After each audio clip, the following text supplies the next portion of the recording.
Air adalah sumber kehidupan. Tanpa air, tidak ada kehidupan. Di kota-kota besar, air kerap menjadi masalah seperti halnya di Jakarta. Masalah 1. Pasokan air bersih. Setiap tahun Jakarta butuh 547,5 juta meter kubik air. Pengelola air minum hanya mampu mensuplai 295,6 juta meter kubik air atau 54% kebutuhan. Sedangkan 46% atau 251,8 juta meter kubik kebutuhan air dipenuhi dari air tanah. Masalah 2. Penurunan daratan.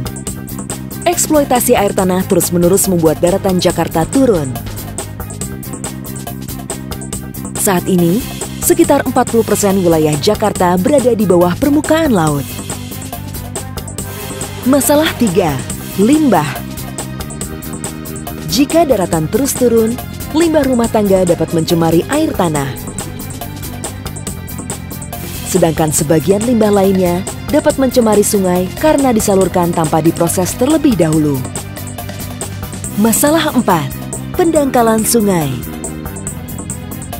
Sampah beserta material lainnya dapat membentuk endapan yang menyebabkan pendangkalan sungai-sungai.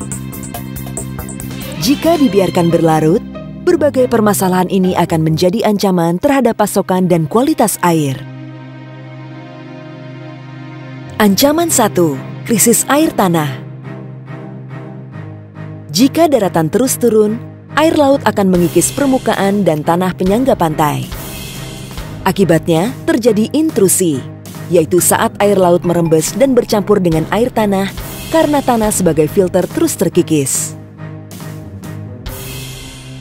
Ancaman 2. Banjir rob. Setiap tahun daratan Jakarta turun 5 hingga 10 cm. Hingga tahun 2025, penurunan diperkirakan mencapai 1,5 meter. Dan 50% daratan Jakarta akan berada di bawah permukaan laut. Akibatnya, Jakarta mudah terkena rob. Ancaman 3. Krisis sanitasi.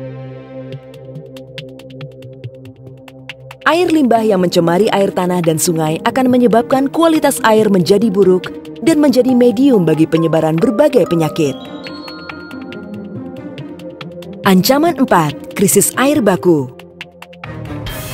Pendangkalan sungai membuat kapasitas dan aliran air mengecil. Akibatnya, saat hujan sungai meluap, dan pasokan air baku pengelola air minum yang berasal dari sungai berkurang. Jika tidak diantisipasi, Jakarta akan menghadapi bencana besar. Namun dengan solusi yang tepat, kita bisa mengatasinya. Solusi 1. Bijak menggunakan air tanah dengan cara menambah kapasitas pengelola air minum dengan mengalirkan air dari Waduk Jatiluhur melalui pipa bawah tanah. Menambah cadangan air bersih dengan cara penyulingan air laut menjadi air tawar. Mengoptimalkan situ atau waduk sebagai cadangan air. Serta menambah cadangan air tanah dengan memperbanyak daerah resapan air. Solusi 2. Mengantisipasi banjir rob. Melalui reklamasi dan pembangunan tanggul raksasa di Jakarta Utara, dan membangun danau buatan di sekitarnya sebagai cadangan air. Solusi 3. Mengolah air limbah.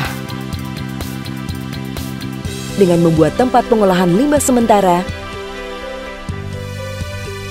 dan saluran pembuangan air limbah rumah tangga di bawah tanah dan di bawah dasar sungai. Solusi 4. Normalisasi aliran sungai. Normalisasi mencegah sungai meluap dan melancarkan pasokan air baku dari beberapa sungai untuk pengelola air minum. Semua solusi ini efektif jika kita peduli. Gunakan air dengan bijak dan lestarikan cadangan air tanah. Jika kita peduli, air dapat terus dinikmati dari generasi ke generasi.